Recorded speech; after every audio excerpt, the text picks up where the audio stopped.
everyone, welcome back to my channel, Stories with Oluchi. Today I bring you a very interesting, thought-provoking and yikes kind of story. Okay, I must warn you, this story, some people think it's an urban legend, some people think it's a lie, some people think it's a con man trying to get his way through. But I think there's something in it. I mean, the world is full of mysteries.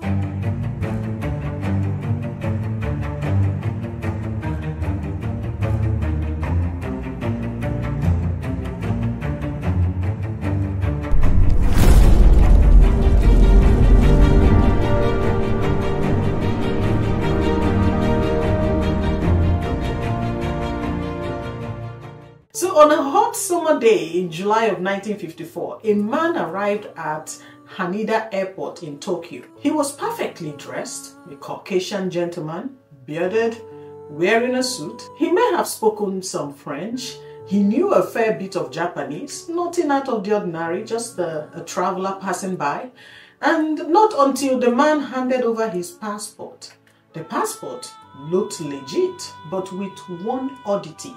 It was issued in the country of Taured. I don't even know if I'm saying it well. Taured. So as far as the immigration officers at Haneda Airport were aware, Taured was not the country that existed anywhere on earth. It just did not exist. So when they confronted him, he got agitated and insisted that this country exists and had been there for 1,000 years. Now, how can immigration officers not know about this country? I mean, this is an airport, people come and go, but this man came from somewhere no one has ever heard of, with a passport no one has ever seen before. So, believing the strange man may have been a criminal, Japanese officers put him in a nearby hotel for the night while they investigated his stories further. Now, they put 2 guards in front of his room just to make sure that he doesn't go anywhere. But then, the next morning, the officers went to speak to the man and they were shocked to find that he was gone. He vanished without a trace. No one saw him leave the room. So to some, the story of the Taured man, as they called him, serves as evidence that there are universes parallel to ours. As the man himself may have incidentally slipped into our dimension, one where Taured never existed, others have suggested that the entire story is nothing more than fiction. So the truth, however, lies somewhere in the middle. So there are several components to the story of the man from Taured that have led some curious-minded people over the years to the conclusion that perhaps he might be telling the truth. The first is the country of Taured itself. When presented with a map and asked to point out the country, the man is said to have pointed to Andorra, between Spain and France, and he quickly became angry and confused. He began asking them, where is Taured on the map? Why is it not listed on the map? Because the country, he insists, has been existing since 1,000 years now. So the man was also said to have had currency from several European countries on his person and stamps from numerous airports around the globe. He had even visited Tokyo on several occasions, but there's no stamp from Taured, assuming he went back to his country, right? So the company he claimed to work for had never heard of him, nor had the hotel he alleged that he was going to stay at also claimed that they don't have any record of him coming in, right? What a story. But then, it's the story about his disappearance from the hotel room that makes people think that perhaps he might be telling the truth. Because the hotel room is many floors up.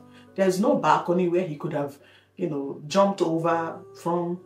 It was just a hotel. And how did he bypass the police officers that were standing in front of his room? Even if he was trying to make a run, someone would have had him, right? So, but, the police reportedly, even determined that the man could not have escaped via the window and the guards never saw the man leave. So in combination, these circumstances have led many people to believe that the man had accidentally crossed into our dimension from a parallel one.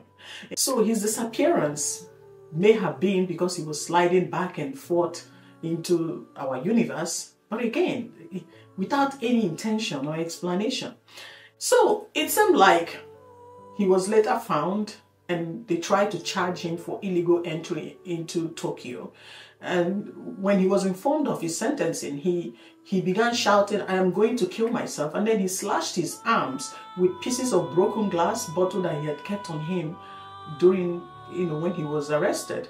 So he had entered Japan using his fake passport in 1959 with his Korean wife, but while in the country, he struggled to pay for his stay. So he cashed out about $1,406 of fake checks at various Tokyo banks and also claimed to be both from the CIA and FBI working in Japan on orders from Arab-related organization. So papers also noted that this man's passport was the size of a weekly magazine and was recognizable at a glance as fake. So maybe the most surprising component of this man's story, however, is that he never actually spent any time in prison. By the time all these were done, the court issues and all, the number of days he had already spent in detention outweighed his sentence. So they let him go.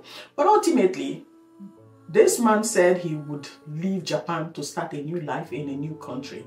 So no one ever learned where he really came from or who he really was. After he left Japan, his name never reappeared in any significant historical way. So as John Allen Zygros faded into obscurity, his story did the opposite. It traveled across the world, transforming from tale to fraudster traveling across the world to urban legend of the man from Taured, an extra-dimensional human existing in one universe for but a brief moment before disappearing as if he had never been here. What a story. The man from Taured. I've never heard of a country called Taured. I looked it up online, but each time I search the word Taured, what keeps popping up is this man's story. Or maybe that's what they called it in their own end. Or maybe it's located somewhere. Or maybe it used to be here. Or maybe it's even in my village. Who knows? What a story. Well, that's all I have for you guys today. Thank you for watching, and please don't forget to like and subscribe to my channel. Thank you and have a good day.